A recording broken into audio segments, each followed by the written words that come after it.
Lur, selamat datang di Ngidul Ngalabu Film Cadel. Inna ma'al usri yusra. Sesungguhnya setelah kesulitan itu ada kemudahan, lur. Sedang merasa hidup kalian sulit? Doa mungkin sudah, berarti ikhtiarnya yang kurang ngegas kayaknya, lur. Maunya dapat uang, tapi rebahan aja bisa nggak, Cak? Ya longor memang Anda. Balik mana ambil aku Icang dengan quotes hari ini. Janjimu lebih misterius dari ending sinetron. Alhamdulillah, Kinar sudah meninggal. Kali ini kita akan mengidul film bergenre action kriminal yaitu Death Wish tahun 2018, mengisahkan tentang seorang dokter ahli bedah yang akan membalas dendam secara brutal karena istrinya telah dibunuh dan anaknya dibuat koma. Seperti apakah kengerian Om Bruce Willis sebagai dokter ini? Langsung aja ke requestan salam maut dari dulurku Griggs ya. Cak, nitip salam buat mantanku Egi. Jangan suka selingkuh, soalnya kamu jelek. Nah, Egi, sadar diri Ki. Udah jelek, nafasnya bau terasi juga kalau nggak salah dia ini, lur. Monggo skecaken.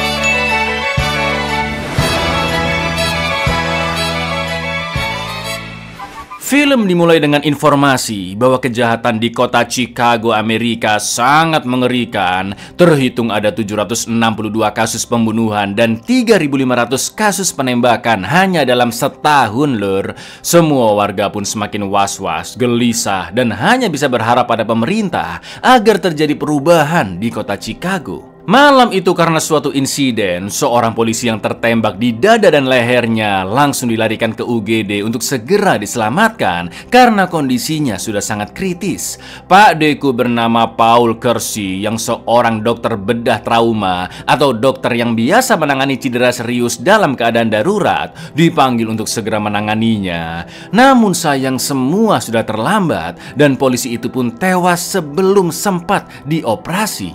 Inilah keinginan untuk mati. Shot wound to the chest, massive bleeding. Dr. Kersey, you're needed in Trauma 1. With me. Got it. Let's call it. Time of death, 12:24 a.m.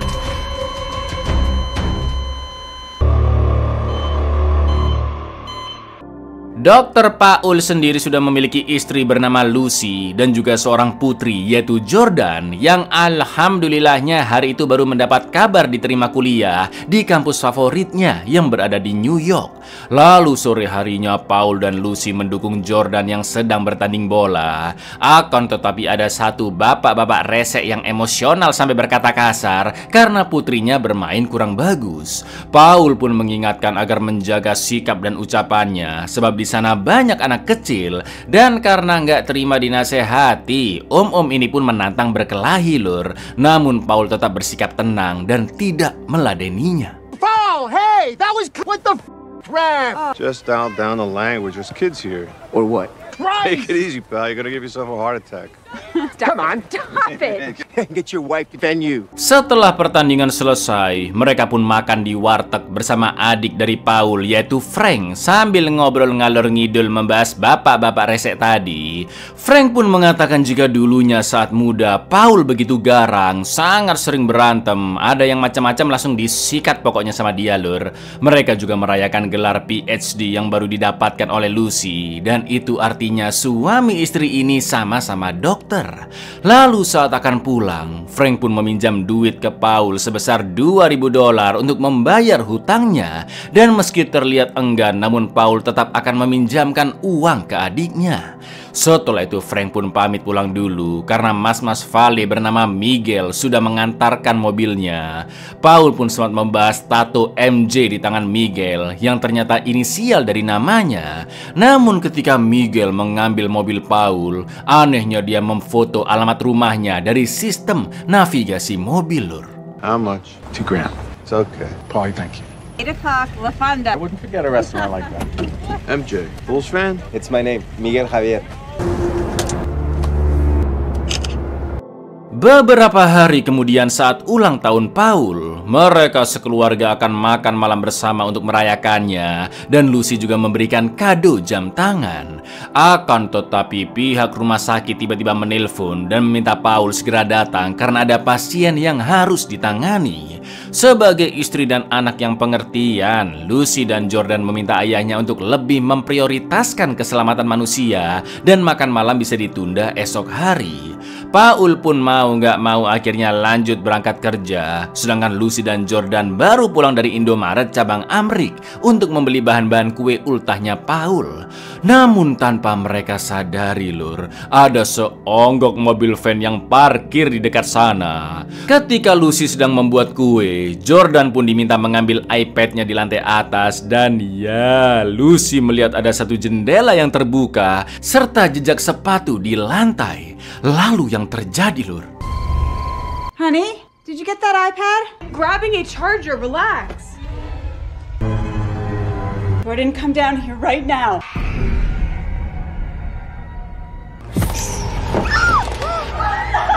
Mom, you're gonna save me 20 minutes by opening the safe.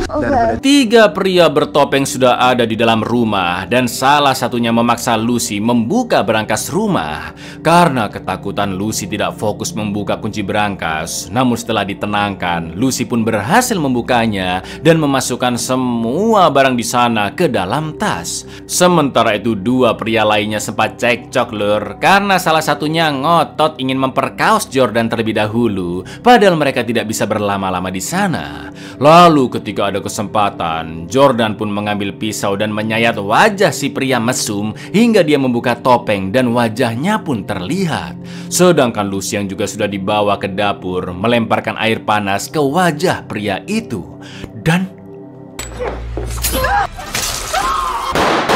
ya, terdengar bunyi tembakan yang tentunya didengar oleh para tetangga. Dan beberapa saat kemudian, Lucy serta Jordan sudah dibawa ke UGD rumah sakit tempat Paul bekerja. Betapa terpukulnya Paul melihat Jordan yang mengalami retak di tengkoraknya, sedangkan Lucy yang terkena tembakan di dada tidak bisa diselamatkan.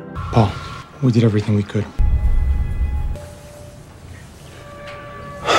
Tak lama kemudian dua detektif datang, yaitu Kevin dan Leonor. Lalu Paul memberitahu apa saja barang yang hilang di rumahnya, yaitu paspor, akte kelahiran Jordan, uang tunai $2.000, serta 2 jam tangan yang salah satunya adalah hadiah ultah dari istrinya.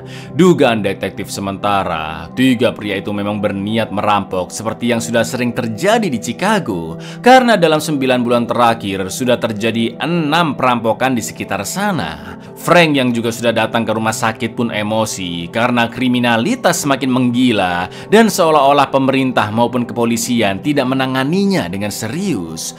Kedua detektif ini pun berjanji akan tetap menyelidiki kasus tersebut, dan Kevin juga memberikan kartu namanya kepada Paul. Setelah itu, alhamdulillahnya operasi Jordan berjalan lancar meski dia masih dalam kondisi koma lur. It's my card, but we're gonna get these guys. They were able to evacuate the human remote bullet fragment. The surgery went well. She's still in a coma, but she's stable. Lucy pun dimakamkan di sebelah makam ibunya, dan Paul juga terus menemani Jordan yang masih belum sadar. Beberapa hari kemudian para kerabat kembali ziarah untuk mendoakan Lucy, termasuk ayahnya Lucy, sebut saja Komarudin. Lalu saat OTW pulang, Komarudin tiba-tiba menghentikan mobilnya karena ada pemburu liar di dekat sana yang langsung diusir dengan shotgunnya. Komarudin pun mengatakan jika seorang pria tidak bisa mengandalkan polisi sebagai pelindung warga karena polisi selalu datang setelah kejahatan terjadi. Maka dari itu menurut Komarudin, jika ingin melindungi apa yang menjadi haknya, sudah sepantasnya seorang pria melakukannya sendiri. Police only arrive after the crime has taken place. People rely on the police to keep them safe. If a man really wants to, he has to do it. Di lain sisi, radio menyiarkan jika dalam seminggu sudah terjadi 90 kasus penembakan dan kejahatan di Chicago menjadi yang tertinggi dalam 20 tahun terakhir. Sementara itu detektif Kevin mengabarkan Paul jika masih belum ada petunjuk siapakah ketiga pelakunya, dan laporan forensik juga masih harus menunggu sekitar 1-2 minggu lagi. Lalu sesampainya di rumah sakit, sudah ada sohibnya Jordan yang menemani sambil membacakan materi kuliah, berharap Jordan bisa mendengar agar tidak ketinggalan, lur. Setelah itu Paul pun konsul ke psikolog bahwa sejak kematian istrinya, Paul tidak pernah bisa fokus bekerja dan juga kesulitan tidur sendirian di rumahnya. Hari demi hari pun dilalui Paul dengan berkeliling kota, naik kereta ataupun mobil, hanya untuk merenung karena menganggap dirinya gagal melindungi istri dan putrinya. Sementara itu kepolisian juga tidak kunjung mendapat informasi, dan detektif Kevin juga makin sulit dihubungi, lur. Yang akhirnya Paul pun langsung datang ke kantor polisi untuk menemui Kevin. Betapa terkejutnya Paul melihat masih ada ratusan kasus yang belum selesai, dan sebagian besar pelakunya adalah anggota geng. Dan sesuai peraturan, detektif swasta juga tidak boleh ikut campur dengan penyelidikan kepolisian. So all these other ones are open cases? Most of these are gang-related. What about a private investigator? They can't get involved in the police. What if I offered some kind of reward? Get flooded with false leads. So there's nothing that I can do? Is that what you're saying? Can have faith. Lalu malam harinya saat baru turun dari kereta, Paul yang melihat dua anggota geng sedang menggoda seorang mbak-mbak, meminta mereka untuk tidak mengganggunya lagi. Jelas kedua preman ini pun tidak terima dengan Paul yang sok jadi pahlawan, dan dia pun langsung dipukuli, lur. You think you are? Melihat kriminalitas yang semakin tidak terkendali, polisi tidak bisa berbuat apa-apa dan teringat dengan perkataan mertuanya bahwa seorang pria harus bisa melindungi apa yang menjadi haknya. Paul pun berniat mencari 3 pelaku yang telah membunuh istrinya seorang diri.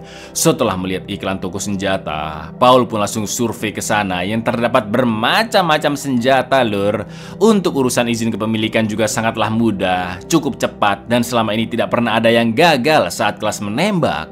Atau dengan kata lain, pengurusan dokumen hanya formalitas, ya kan?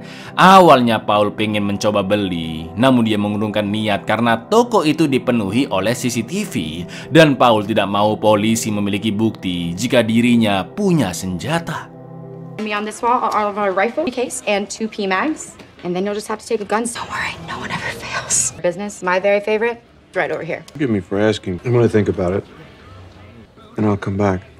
Malam harinya saat bekerja, dilalah pasiennya Paul adalah seorang anggota geng yang masih membawa pistol. Dan ketika terjatuh, diam-diam Paul pun langsung mengambilnya, lur. Karena masih awam, Paul pun mulai belajar dari YouTube bagaimana cara melepas merakit dan menembak pistol. Lalu setiap harinya Paul bukan hanya bekerja, tapi dia juga terus latihan menembak di garasi rumah sampai tembakan berkali-kali tepat sasaran.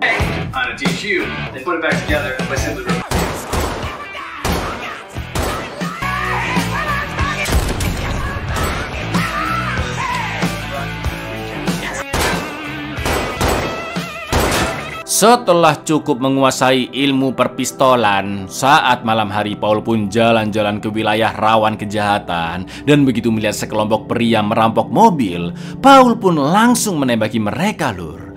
Akan tetapi karena hanya memegang dengan satu tangan dan tidak seimbang, kokangan pistol pun melukai tangan Paul. Dan kejadian itu juga direkam oleh seorang wanita dari dalam toko.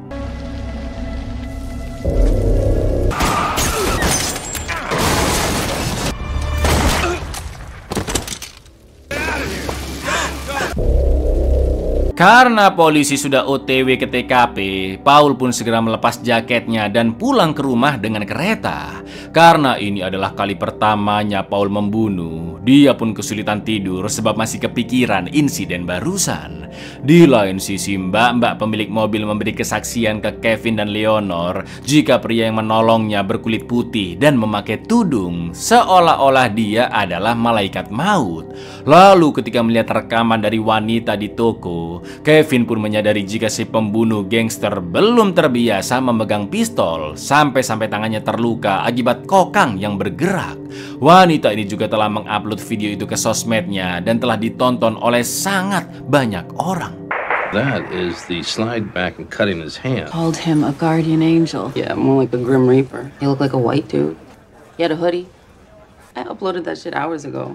I'm getting hits like a motherfucker. Hanya dalam semalam video Paul yang membunuh anggota geng sudah viral dan dia mendapat julukan Malaikat Maut. Semua orang juga mulai berdebat apakah si Malaikat Maut seorang pahlawan atau penjahat. Melihat aksinya di video itu, Paul pun merasa puas dan akan terus mencari siapakah pelaku yang membunuh istrinya.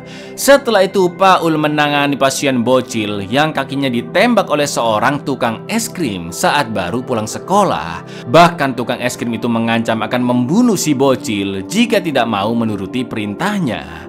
Gak pakai lama Paul pun langsung mendatangi tukang es krim yang dimaksud. Dan ternyata pria itu adalah pengedar narkoboy yang memaksa anak-anak sekitar untuk menjadi kurir narkoboy. Dan Yo, that's what I'm talking about. You're the ice cream man? Let me guess, white guy with a hoodie. Yeah, exactly. White guy with... lagi-lagi saksi di sana tidak bisa melihat wajah Paul dengan jelas dan hanya mengatakan jika pelakunya adalah pria kulit putih bertudung. Di lain sisi Kevin melihat dua anak-anak yang memperagakan insiden barusan dan terlihat si bocil yang menjadi malaikat maut menembak dengan tangan kiri.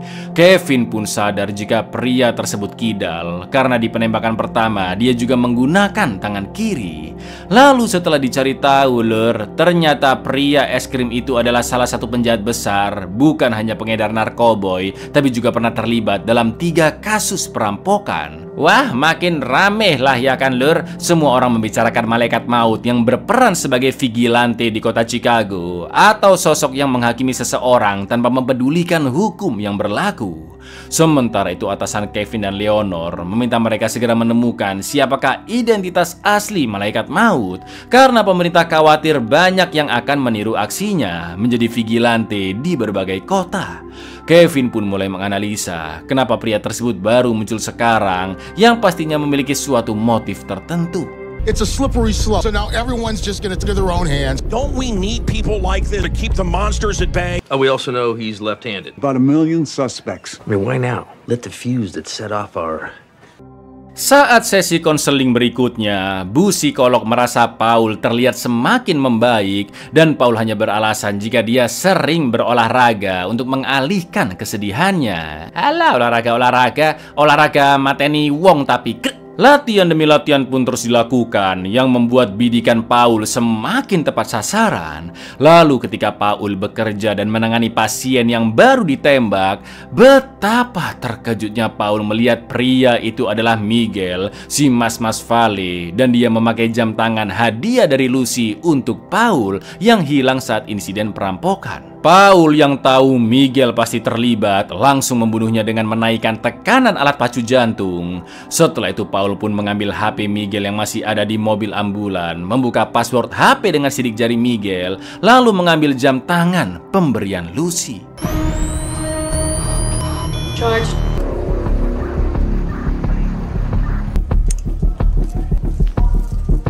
Ketika mengecek galeri HP Miguel, Paul pun menemukan foto alamatnya dari navigasi mobil dan beranggapan Miguel lah yang memberikan alamat rumahnya ketiga perampok tersebut.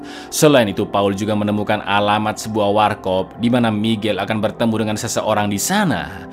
Tak lama kemudian, Frank pun datang untuk mengembalikan utangnya sejumlah $2.000 sekalian mengajak Paul makan bareng di weekend nanti. Dan Frank juga sempat melihat tangan kiri Paul yang diplester lur. This is the 2,000 I owed you. Here you go. It's all right. What's up with It's your hand? nothing. It's a scratch. Leave it alone. What about this weekend? Yeah. Yeah? Yeah, that's better. To maybe take you to lunch, celebrate that I can actually pay. It's all right.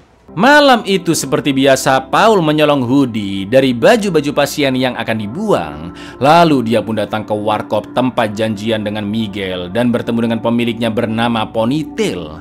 Paul beralasan jika dia diutus oleh Miguel yang kerja sebagai Mas Vale di restorannya. Namun karena melihat tag nama pasien di hoodie-nya Paul, Ponytail yang curiga pun diam-diam chat ke rekannya yaitu Fish bahwa si dokter ada di warkopnya. wartegnya. Lalu ketika Ponytail akan mengambil pistol, Paul yang menyadarinya pun langsung menusuk tangan Ponytail dan menodongkan pistolnya. Ponytail akhirnya mengaku jika dia menjadi penadah barang-barang curian, termasuk yang dibawa oleh Fish. Namun dia tidak pernah membunuh siapapun. Setelah menemukan perhiasan Lucy di brankas, Paul pun melihat Fish yang sudah sampai di warkop itu. Dan Now you're gonna tell me where it is. All right, it's all there. It's on my wife's arm. It's not what I do.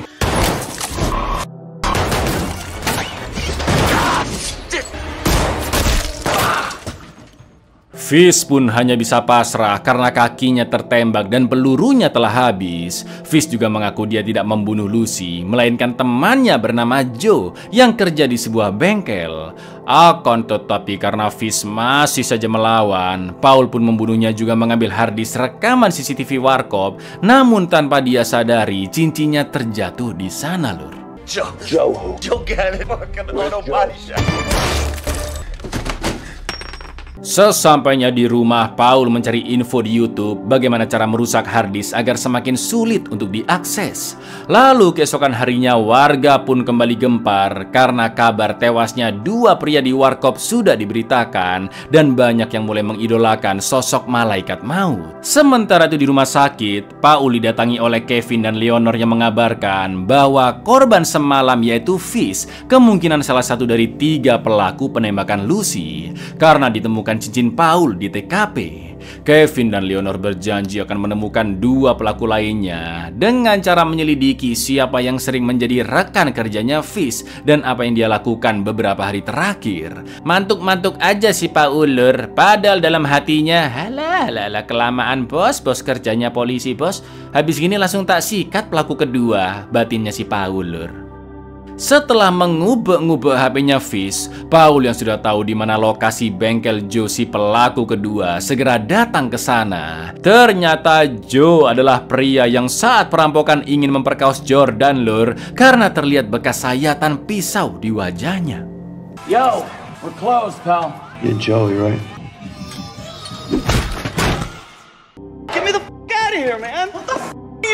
Paul pun mulai menyiksa Joe sampai dia memberitahu siapakah satu rekannya lagi yang ikut merampok. Paul merobek saraf siatik Joe, yaitu saraf terkuat dan terpanjang di tubuh manusia, lalu dimasukkan minyak rem ke dalamnya, Lur, yang of course rasanya sangat amat luar biasa sakit, ya kan? Bahkan cara penyiksaan seperti itu dianggap paling menyakitkan, namun masih bisa ditahan manusia tanpa terkena serangan jantung. Joe akhirnya memberitai nama rekannya yang lain yaitu Knox. Akan tetapi Joe benar-benar tidak tahu apa-apa tentang Knox karena mereka tidak pernah berteman dan Joe hanya diminta bantuan saat merampok. Meski sudah jujur memberikan informasi, jelas Joe akan tetap dieksekusi dengan cara yang sangat mengerikan. Knox! That's his name, Knox! Stop it! Now you're gonna start talking, aren't you? I don't know anything else. I swear to God. Jackass. Setelah itu Paul menemani Jordan yang masih belum sadar dan melihat berita tentang seorang pria paruh baya yang berusaha melawan kejahatan sendirian karena terinspirasi dengan sosok malaikat maut, namun sayangnya dia tewas, Lur. Tak lama kemudian Paul pun ditelepon oleh Knox yang mengetahui jika Paul mencari dirinya dan Knox pun menantang Paul untuk menemuinya di sebuah klub. Sementara itu detektif Kevin dan Leonor mendatangi Frank yang dicurigai sebagai malaikat maut.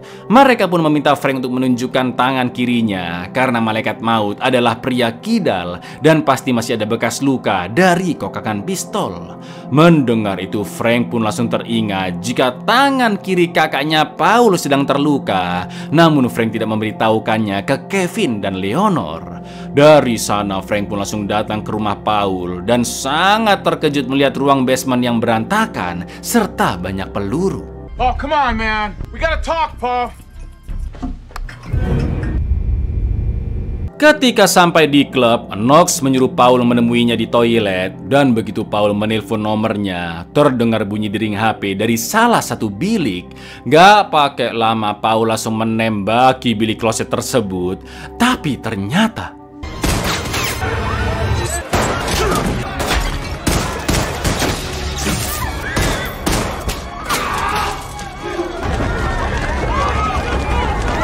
Mereka berdua saling terkena luka tembak dan Paul berhasil kabur setelah mematikan listrik satu gedung. Setelah itu Paul pergi ke ruang kerjanya di rumah sakit untuk menjahit luka serempetan peluru di pundaknya hanya dengan lem Korea dan staples lur. Karena nggak mungkin dong Paul menjahit lukanya minta bantuan perawat atau dokter lain lur. Sebab berita penembakan di klub pasti sudah menyebar dan identitasnya sebagai malaikat maut bisa ketahuan. Di lain sisi Knox sengaja datang ke rumah sakitnya Paul, berpura-pura sebagai korban salah tembak, juga memberitahu Kevin dan Leonor bahwa identitas malaikat maut sebenarnya adalah Paul. Kedua detektif ini pun langsung mendatangi ruang kerja Paul, tapi dia sudah pergi dari sana lur. Did you see the shooter? Yeah, I did. Sesampainya di rumah, Frank sudah menunggu Paul di basement. Mereka pun sempat berdebat karena Frank sangat mengkhawatirkan Paul yang menjadi vigilante di malam hari dan bisa membahayakan nyawanya. Namun Paul nggak peduli lur karena istrinya tewas, namun pemerintah dan polisi tidak serius menanganinya. Lalu tiba-tiba Kevin dan Leonor datang mencari Paul. Frank pun langsung menemui mereka dan beralasan jika Paul masih belum pulang.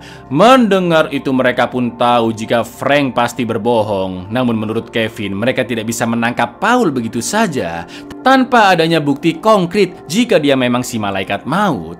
Setelah itu Paul dan Frank segera OTW ke rumah sakit karena mendapat kabar bahwa Jordan alhamdulillahnya sudah siuman lur. Dan dari hasil pengecekan, Jordan sudah bisa pulang 1 minggu lagi. Namun mental Jordan harus lebih dikuatkan karena dia baru mengetahui jika ibunya Lucy telah meninggal. Physically, I can take her home. Mentally, she just found out her mother. It's over. It's over. Okay? You look after her. Yes, of course. Her father. 1 minggu kemudian Jordan sudah benar-benar pulih dan diizinkan pulang dari rumah sakit. Namun saat di lift, ya Knox ikut masuk ke dalam dan mengajak ngobrol Jordan. Terlihat Paul dan Knox yang saling singgung secara halus bahwa setelah ini mereka akan bertemu kembali dan menentukan siapakah yang akan mati. Untuk persiapan pertarungan terakhir, Paul pun memberi beberapa senjata di toko sebelumnya. Dan saat malam hari, Paul pun meminta Jordan bersembunyi di lemari bawah tangga dengan alasan Paul melihat ada sekelompok orang yang sedang mengawasi rumah. Tak lama kemudian Knox beserta 2 preman suruhannya membobol masuk. Namun kali ini Paul jauh lebih siap. Dia akan melindungi Jordan apapun yang terjadi dan satu persatu preman pun berhasil dibunuh lur.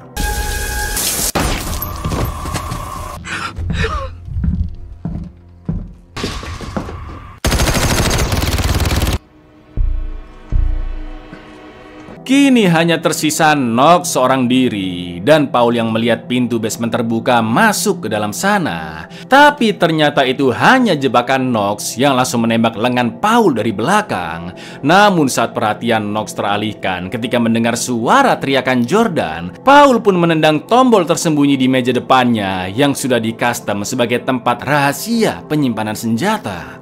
Sampai akhirnya